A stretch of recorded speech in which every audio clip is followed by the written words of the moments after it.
Before we begin, viewer discretion is strongly advised. The following is for educational and entertainment purposes only. The Manhattan Federal Courthouse courtroom was cloaked in silence.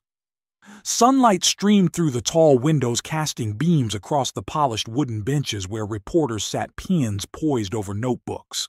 The trial of Sean Diddy Combs had stretched on for days, each session filled with raw emotional testimonies from witnesses like Cassie Ventura and Dawn Richard. Diddy, dressed in a sharp navy suit, sat at the defendant's table, hands clasped tightly, his gaze fixed downward as if concealing a heavy secret. But no one, not Diddy, not his legal team, not even the spectators could have anticipated the moment that was about to unfold. The heavy wooden doors creaked open and a man stepped inside. He wore a simple gray suit, his face instantly recognizable to millions. A smile that had once lit up Hollywood screens in blockbuster films. It was Will Smith, the renowned movie star, a name never mentioned on any witness list. His presence sent a shockwave through the courtroom. Reporters whispered to each other, jurors lifted their heads in unison, and even prosecutor Emily Johnson couldn't hide her surprise. She rose to her feet, her sharp eyes locking onto Smith as he made his way forward. Will Smith strode to the witness stand, placed his hand on the Bible, and swore to tell the truth. His voice was low but clear, cutting through the stillness of the room. "I am Will Smith," he began, "and I'm not here to stay silent in the face of lies. I'm here to protect my reputation, my family, and the truth." The words swept through the courtroom like a cold gust, leaving everyone stunned. Reporters bent over their notebooks, scribbling furiously while murmurs rippled through the gallery. Judge Arun Subramanian banged his gavel, calling for order, but the air remained charged, as if everyone knew a monumental truth was about to be revealed. Diddy, who had maintained a composed facade throughout the trial, now gripped the edge of the table. His eyes bore into Smith, but his shoulders trembled slightly, betraying an effort to suppress emotion. His legal team, led by Brian Steele, began flipping through documents rapidly, as if searching for a way to halt what Smith was about to say. But Smith didn't pause. He looked directly at the jury, his gaze unwavering. "I'm here today because I can't let lies destroy what I've built," he said. "The allegations against me that I participated in Diddy's freak-off parties are completely false. I wasn't there, I wasn't involved, and I'm going to prove it." The trial had already captured the world's attention from the moment it began. Diddy faced grave charges: sex trafficking, racketeering, conspiracy, and transportation for prostitution. In the days prior, witnesses like Cassie Ventura had shared harrowing accounts of years of physical and emotional abuse, while Dawn Richard painted a portrait of a violent, controlling Diddy. Each testimony was a piece of a puzzle, revealing a man of immense power shrouded in dark secrets. But Will Smith, a Hollywood icon no one had expected to be involved, was about to shed light on a different angle of the story, one he insisted was entirely untrue. Smith wasn't a figure in the music industry, but he was a global celebrity with millions of fans. His career, from his comedic roles in The Fresh Prince of Bel-Air to blockbuster action films like Men in Black, was a testament to success and resilience. But today he stood here not to speak of those achievements, but to defend his reputation against allegations he called insane. "I've heard the rumors," Smith said, his voice steady but weighted. "People are saying I was at Diddy's freak-off parties, that I was present at those places, that I knew what was going on. I'm here to say all of that is a lie." He paused briefly, as if gathering himself. The jury, 12 men and women seated to the right, listened intently. A woman among them jotted notes, her eyes never leaving Smith. "I wasn't at those parties," Smith continued. "I didn't participate in any of that. I didn't know about them and I'm not involved. These allegations aren't just baseless, they're an insult to me, to my family, and to the real victims of abuse. I have deep sympathy for those who have suffered, but I'm not part of this story. Smith explained that he had only learned of the allegations through rumors spreading on social media and in some news reports. I tried to ignore them, he said, because I thought the truth would speak for itself. But then I realized that silence isn't the way to protect the truth. Silence only lets lies spread faster. He paused, his eyes drifting to the jury. I can't let my reputation, my family, and my legacy be destroyed by lies. So I decided to come here, stand before all of you, and set the record straight. Smith continued, his voice now tinged with emotion. Let's look at this logically, he said, echoing the argument he had once shared on social media. I'm a man who has built a career on integrity and hard work. I have a family, a wife, and kids I love more than anything. Do you think I'd risk all of that to be at parties like that? I'm not foolish. I wasn't there, I wasn't involved, and I don't understand why my name is being dragged into this. To bolster his claim, Smith pulled a thin stack of documents from his pocket. I brought evidence, he said. This is my travel log showing where I was during the times they claim I was at those parties. He paused, handing the documents to the court clerk. I also have photos and videos from the events I actually attended, public events, charity functions, film shoots. I wasn't at any of Diddy's freak-off parties, and I can prove it. The courtroom fell silent save for the sound of pens scratching on paper as reporters took notes. The travel log was projected onto the screen, showing entries of Smith's schedule, attending a charity event in Los Angeles, filming in Atlanta, and spending time with his family in New York. Accompanying photos showed Smith at those events smiling brightly beside his wife and children. Prosecutor Emily Johnson stood asking, Mr. Smith, are you certain these documents can prove you were not at Mr. Combs's parties? Smith nodded firmly. I'm certain, he said. I wasn't there. I'm not involved. And I don't understand why my name is even part of this. The courtroom erupted in whispers. Diddy didn't look up, but his hands tightened, knuckles whitening. Brian Steele stood, his voice strained. These documents prove nothing, he argued. We have no way to verify their authenticity. But Johnson countered. These documents are provided to demonstrate Mr. Smith's absence, and they align with his testimony. The jury will determine their significance. Judge Subramanian nodded. The documents will be entered into evidence, he said. Continue, Mr. Smith. Smith took a deep breath as if bracing for the hardest part. I'm not just here to defend myself, he said. I'm here to say that there's a bigger system behind all of this. I don't know what Diddy did, and I'm not here to accuse him, but I do know that there are people forces trying to drag me into this to obscure the truth. He paused, his eyes locking onto the jury. I've heard whispers that Diddy didn't act alone, that there are others, more powerful people behind him. I don't know who they are, but I know they want to use my name to distract everyone. Smith revealed that after the allegations against him spread, he received a message from someone claiming to be a friend of Diddy. The message read, "Stay quiet, Will. Don't make this worse." Smith paused, a flicker of sadness in his eyes. I don't know who sent that message, he said, but I know there's a machine, a system working to keep everything quiet, and I can't let them use my name to do that.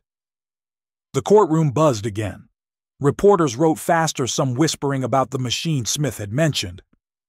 Diddy now leaned back in his chair, hands gripping his head as if unwilling to face the room's scrutiny. Johnson asked Mr. Smith, "Do you believe this system involves others beyond Mr. Combs?" Smith nodded. "Yes," he said. "I don't have concrete evidence, but I've heard whispers that there are people, more powerful people behind the scenes controlling things. They don't want the truth to come out, and they're willing to drag anyone into it to protect their secrets. The courtroom erupted in murmurs. Judge Subramanian banged his gavel, calling a brief recess, but no one moved from their seats. Everyone knew that when the trial resumed, even bigger secrets would come to light. The Manhattan Federal Courthouse courtroom was still reeling from Will Smith's testimony. Whispers from reporters and spectators buzzed softly despite Judge Arun Subramanian's gavel demanding order.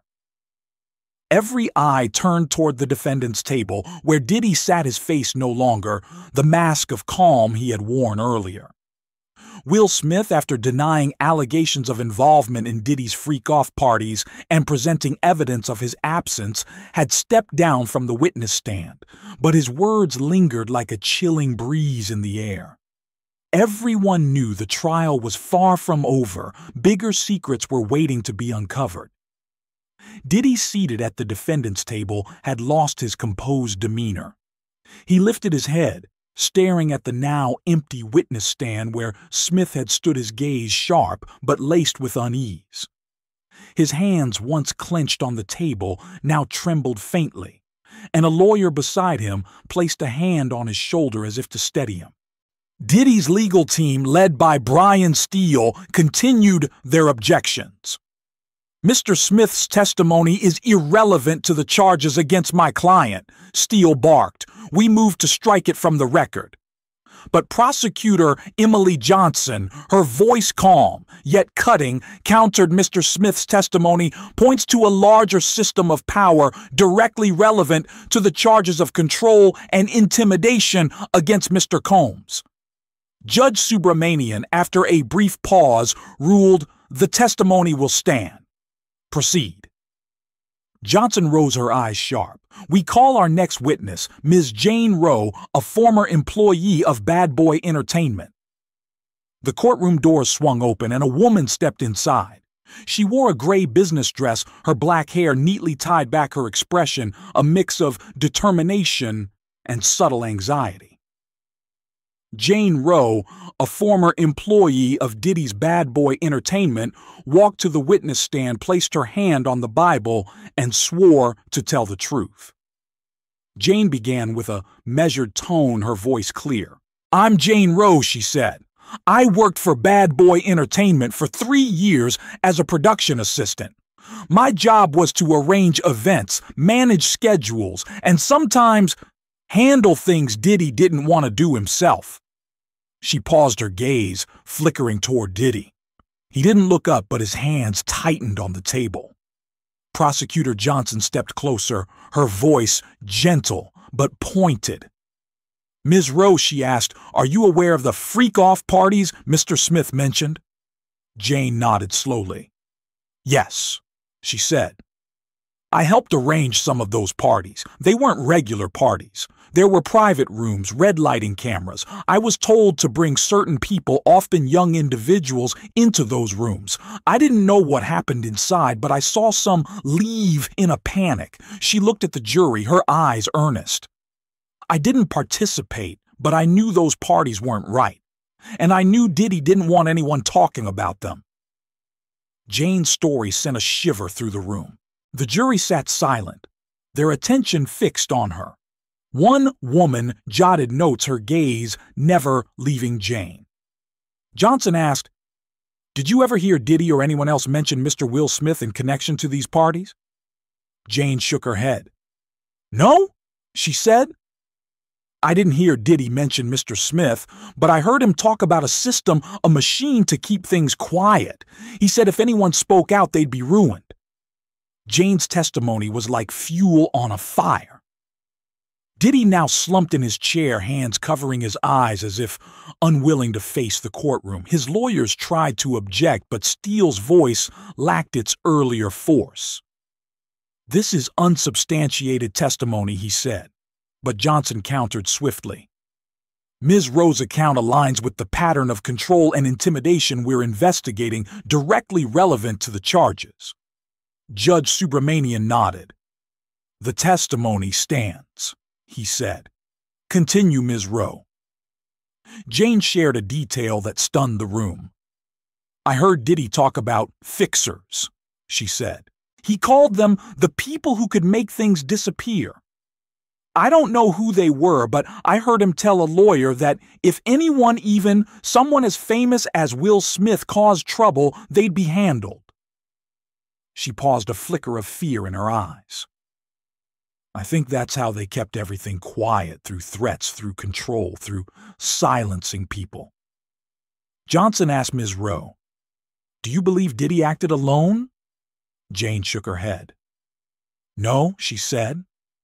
"Diddy had power, but he worked for others. I heard him mention people higher up, executives, people in the media, people he wouldn't dare cross. I don't know who they were, but I know they called the shots. Diddy was just the one carrying out orders." The courtroom buzzed again. Reporters scribbled faster, some whispering about the fixers and executives Jane had mentioned. Diddy now looked directly at Jane, his gaze no longer cold but fraught with tension. Judge Subramanian banged his gavel, calling a brief recess. But no one moved from their seats. Everyone knew that when the trial resumed, even bigger secrets would come to light. As Judge R.N. Subramanian called the courtroom back to order after the recess, the Manhattan Federal Courthouse remained a crucible of tension. Reporters, spectators, and jurors returned to their seats, but their eyes stayed fixed on the witness stand where Jane Rowe had just stepped down. Her testimony about the freak-off parties, the fixers, and a larger power system behind Diddy had shaken the room to its core. Diddy at the defendant's table seemed utterly broken. Gone was the confident facade he'd clung to throughout the trial. He sat with his head bowed, hands covering his face, shoulders trembling, as if the weight of the revelations had finally crushed him. But no one could have predicted the even greater shock that awaited. Prosecutor Emily Johnson stood, her voice ringing clear. "We call our next witness Mr. Mark Taylor, a former security employee of Bad Boy Entertainment." The courtroom doors opened, and a tall man stepped inside. He wore a gray suit, his face stern, his eyes a mix of determination and unease. Mark Taylor, once part of Diddy's security team at Bad Boy, walked to the witness stand, placed his hand on the Bible, and swore to tell the truth. Taylor began with a deep, steady voice. "I'm Mark Taylor," he said. "I worked for Bad Boy Entertainment as a security officer for 5 years. My job was to protect Diddy and make sure everything went his way, even the things I didn't want to be part of." He paused, his gaze flickering toward Diddy. Diddy didn't look up, but his hands trembled as if he knew what was coming. Johnson asked Mr. Taylor, "Are you aware of the freak-off parties?" Ms. Rowe described. Taylor nodded. "Yes," he said. "I worked at many of those parties. They weren't normal parties. There were private rooms, red lighting, hidden cameras. I was ordered not to let anyone leave without Diddy's permission." He paused, his voice lowering. "I saw young people, very young, being brought in. I saw them leave in a panic, some crying. I didn't want to be part of it, but I had no choice. If I refused, I'd lose my job or worse." The courtroom fell silent, save for the sound of reporters' pens scratching on paper. The jury listened intently, some jotting notes. Johnson asked Mr. Taylor, "Did you ever hear Diddy or anyone else mention Mr. Will Smith in the context of these parties?" Taylor shook his head. "No," he said. "I didn't hear them mention Mr. Smith, but I heard Diddy talk about a system, a machine to protect him. He said if anyone, even celebrities, caused trouble, the fixers would handle them." Taylor's testimony was like a final dagger. Diddy now slumped in his chair, hands covering his face, as if unwilling to face the scrutiny of the room. His lawyers, led by Brian Steele, tried to object, but Steele's voice lacked its earlier conviction. "This is unsubstantiated testimony," he argued, but Johnson countered swiftly, "Mr. Taylor's account reinforces the pattern of control and intimidation we've established, directly relevant to the charges." Judge Subramanian nodded. "The testimony stands," he said. "Continue, Mr. Taylor." Taylor shared a detail that stunned the room. "I heard Diddy talk about a list," he said. "Not a written list, but one everyone in the industry knew, a list of people you couldn't talk about. And if you broke that rule, you'd lose everything." He paused, a flicker of fear in his eyes. "I heard Diddy say that if necessary, he'd drag anyone into this to obscure the truth, even someone like Will Smith." The courtroom erupted in whispers. Reporters scribbled faster, some murmuring about the list Taylor had mentioned. Johnson asked Mr. Taylor, "Do you believe Diddy acted alone?" Taylor shook his head. "No," he said. "Diddy had power, but he worked for others. I heard him mention people, higher-up executives, people in the media, people he called the ones behind the scenes. I don't know who they were, but I know they called the shots. Diddy was just the one carrying out orders." As Taylor stepped down, the courtroom was still reeling. Diddy sat motionless, hands gripping his head as if trying to escape the room's scrutiny. Judge Subramanian adjourned the day's proceedings, but no one rushed to leave. Reporters spilled into the hallway, phones buzzing with breaking news. Within hours, headlines flooded every major outlet. Will Smith denies freak-off allegations in Diddy trial on CNN. Shocking testimony. Is Diddy a puppet in a bigger system on TMZ? Posts on X spread like wildfire. One user wrote, "If Will Smith is telling the truth, Diddy's done. Who's really behind him? Gene justice for victims." Another posted, "A secret list." This goes way deeper than Diddy. Diddy trial. The media storm didn't stop there. Artists who had once collaborated with Diddy began to react. Some deleted photos with him from Instagram, while fan accounts dug up old interviews searching for clues about the freak-off parties and the power system Taylor described. A resurfaced video of Diddy at an event in Los Angeles went viral, showing him laughing and saying, "Nobody parties like Diddy." Comments on X questioned, "Is this the system Taylor talked about?" Music companies declined to comment, but rumors swirled that executives were holding emergency meetings to manage the fallout. Meanwhile, Will Smith left the courthouse under heavy security. He didn't speak to the press, walking silently, his face calm, but his eyes heavy with thought. A reporter shouted, "Mr. Smith, do you think Diddy is innocent?" Smith didn't respond, but he paused briefly, glancing at the crowd before stepping into his car.